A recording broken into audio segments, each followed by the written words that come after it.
The ability to simplify means to eliminate the unnecessary so that the necessary may speak. This quote speaks to the essence of removing distractions so you can see what actually matters. How often do we find ourselves searching for the next thing that will improve our lives? You want to get more productive? Download that new app. Want to sleep better? Buy that trendy mattress. Want to improve your health? Get a fitness tracker. Can you see how we tend to solve these problems by using addition? It just feels natural because our complex lives need complex solutions, right? But what if I told you that more can be gained by using subtraction instead? In my experience, bad habits crop up as a way to fill an emotional void, usually because of a lack of purpose and direction in life. When you don't have a clear sense of meaning or ambitions, you can turn to detrimental behaviors as a way to cope with feelings of emptiness. I used to play video games way too much. About 3 or 4 years ago, I literally spent an entire summer playing video games with my friends. We would all log on at the same time, put our headsets on and play Warzone until the early hours of the morning. It was thrilling, it was fun, it was engaging, and it provided a sense of camaraderie and accomplishment that I was struggling to find elsewhere. And as the summer wore on, the darker side of all this seemed to emerge. At first, gaming was an escape from the mundane routine of daily life. It gave me an immediate sense of purpose and achievement. And in the virtual world, challenges were clear, goals were achievable, and the feedback and rewards were instant. This was basically the polar opposite to my actual life at the time.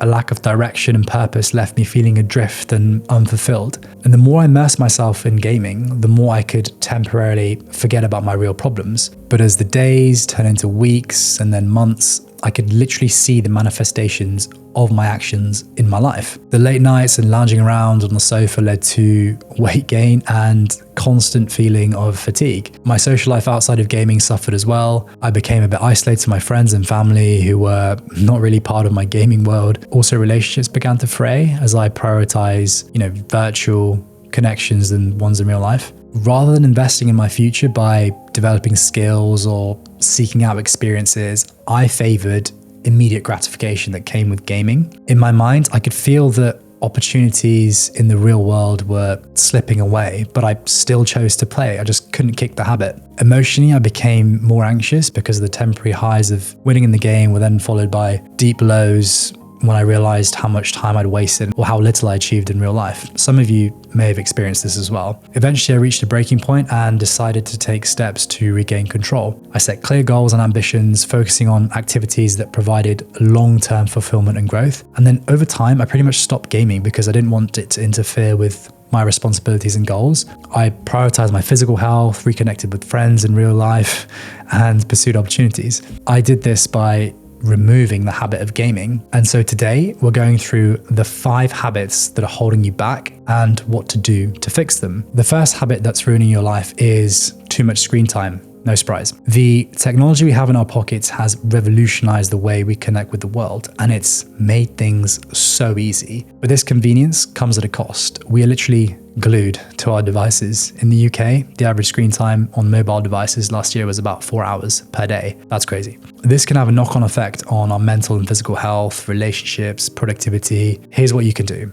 First, leave your phone outside your room, whether you're working or studying or about to go to bed. Creating a physical barrier makes it harder for you to pick it up and start doom scrolling. Another tip is to use apps that track your screen time and set limits for certain apps. That way you can see where you're wasting time and fix it. Another thing you can do is turn off your notifications. This one works really well for me. It's much easier to reduce your phone usage when you're not constantly being bombarded by pings and buzzers. By silencing the noise, you can regain control over your attention and therefore your time. You can also try blocking certain websites or creating rules like no social media until after 8 p.m. Setting boundaries can reduce the temptation to check your phone mindlessly, and we all do it. Pick up a book, go for a walk, spend time with a mate. Filling your time with meaningful activities might decrease your reliance on screens. The next bad habit is saying yes too much, and this can have several negative effects on your life. Constantly saying yes to every request or opportunity can leave you feeling exhausted. Overcommitting yourself leaves basically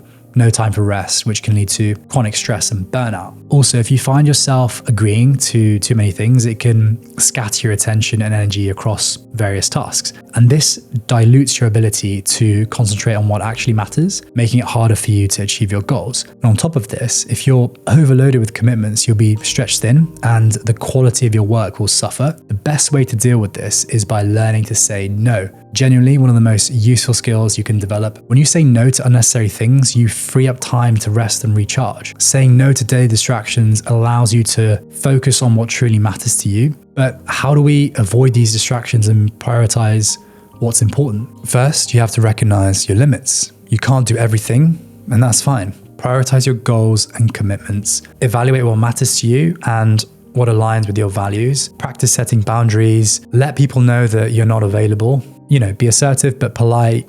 You don't have to justify every no. Schedule downtime for yourself. Make it a non-negotiable part of your routine and limit your exposure to distractions. Stay disciplined with your time, stick to your schedule, and try to avoid last-minute changes. Reflect on your progress regularly and adjust your commitments based on what's working and what's not. Journaling can help with this. I've spoken about it before. By mastering the art of saying no, you create space for the things that actually enrich your life. You regain control of your time and energy, and this can be the key to having a more balanced and fulfilling life. Remember, less is more. The next bad habit that is ruining your life is multitasking. Multitasking might seem like a skill that makes you more productive, but it actually has the opposite effect. It splits your attention, so nothing gets done properly. Honestly, this happens at work all the time, and it can be quite frustrating. For instance, over the weekends, I'd just seen a patient who was really breathless and had a worsening cough. They were quite sick. I examined them and told them that we need to do some scans, some blood tests, and it's likely that they'd have to stay in hospital overnight because they needed some additional support to maintain their oxygen levels. So I walk over to the computer, log in. While that's loading, I'm writing on the paper notes my examination findings, the management plan for the patient. Then as I'm writing, a nurse asked me what the plan was, so I stopped writing and told her. And then another nurse asked me if I could prescribe some pain meds for another patient who was in a lot of pain, so I did that. Then my bleep went off and I had to call that person back on a nearby phone. At that point, the computer loads up and I order a chest x-ray and some blood tests. Then I realized that the label printer attached to that computer doesn't work, so I had to log into another PC and reprint the blood stickers. And then I remembered that I needed to check some blood results for another patient that I took a couple of hours ago. As I'm doing that, the nurse in charge asks me if the discharge summaries are done for 2 patients that I plan to send home because the pharmacy deadline is 4 p.m. I wouldn't even call it multitasking. It's just rapidly cycling between lots of different tasks. And on top of this, there are still half a dozen more patients I needed to see. The cognitive load can be pretty intense.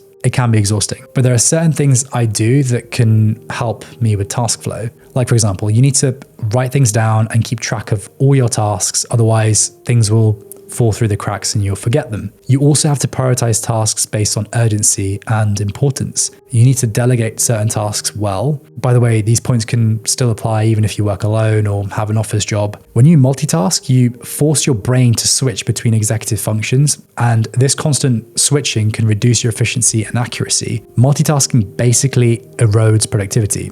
It's an illusion. So don't try to do a million things at once. Reduce the number of tasks you handle simultaneously and focus on one thing at a time. Okay, the next bad habit is not getting enough exercise. Adults should aim for about 150 minutes of moderate intensity exercise or 75 minutes of vigorous intensity exercise each week. There are so many benefits like better brain health, less stress. It lowers your risk of heart disease, diabetes, various cancers. The list goes on. I don't need to lecture you on all the benefits. But more than a quarter of the world's adult population aren't active enough. So why is it so hard for the majority of people to stick to a habit of getting regular exercise? There's loads of reasons, like your exercise schedule isn't compatible with your lifestyle, you don't have much time, you set unrealistic expectations because it's difficult or because you're lacking motivation. I could go on, but if you think about it, there is one overarching reason why people can't stick to a regular exercise habit, and it's to do with your beliefs about exercise. Let me explain. Let's use the too busy excuse as an example. Lots of people claim they are just too busy to exercise, but if they spend time on social media, watch Netflix or surf the internet, then they do have the time. They're just choosing to do other things instead. The core issue is that people are choosing other activities over-exercise because of their underlying beliefs. And these beliefs drive their habits, even if they're not always aware of them. For example, some people might believe that exercise is hard and shopping online is easier and more fun, or maybe they feel like resting and watching Netflix will make them happier than exercising. These beliefs will shape their choices, and it stops them from sticking to a regular exercise routine. And by avoiding exercise, they're prioritizing short-term comfort over long-term benefits. The good news is that these beliefs aren't fixed, they're malleable and can be changed. You need to adopt new habits, back them up with action, and then you can transform your bad habits into good ones. I have certain beliefs about exercise, like my health matters to me more than watching the latest series on Netflix. I feel better about myself when I work out. I like the sense of accomplishment when I put the work in the gym. You get the gist. So grab a notepad and write your beliefs down. Apply yourself and put those beliefs into action. Prove yourself right over and over again, and it will give you the confidence that you desire. Remember, it's not supposed to be easy. The next bad habit is worrying too much. You might be worried about things like your health, friendships, job security, finances, moving towns, finding a partner, list goes on. These thoughts can make you feel overwhelmed and stressed. I've been there. You can't completely eliminate stress or anxiety from your life, but you can reduce the impact they have on your mental state. Staying present and focusing on what you can do in the moment is really important. When I feel worried or anxious about something, I ground myself and try to zoom out. I remind myself that we are floating on a rock, suspended in space, surrounded by an endless nothing. This perspective helps me realize that life is too short to worry about the past or the uncertainty of the future. It's also too short to be overly concerned about the opinions of others or the fear of making mistakes. Another thing that helps is learning to let go. When we're anxious, we often cling on to certain things or tasks that dominate our minds. Instead, try doing your best in any situation and don't stress out when things don't go to plan. Accept that some things are beyond your control, and that's perfectly fine. Mindfulness can really help as well. So meditation, deep breathing exercises can help you stay centered and reduce the impact of worry on your life. By focusing on the here and now, you can break the cycle of constant worrying and start living a life that's more present.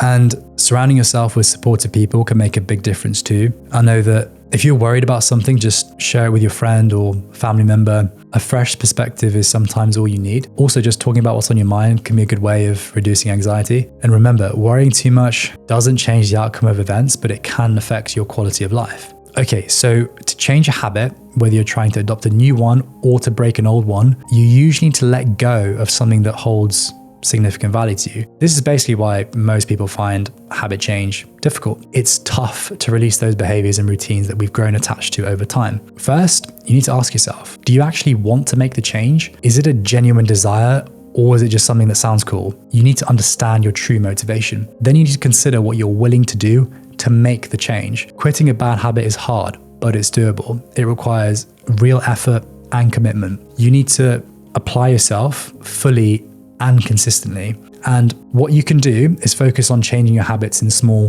manageable steps. Start with a small amount every day and then gradually increase your efforts over time. This makes the whole process manageable and sort of less overwhelming. Accountability is another key factor. Be accountable for your actions. Share your goals with someone you trust, or just keep a journal to track your progress. Knowing that someone else is aware of your journey can give you that extra motivation to stay on track. Okay, so hopefully what I've talked about today has provided a clearer picture of the habits that are probably holding you back. And over time, I'm hoping that you'll remove the effect that they have on your life, because hopefully you'll be making more conscious choices. Remember, ask yourself, what will you gain if you subtract from your life? Thanks for watching. See you guys in the next one. Peace.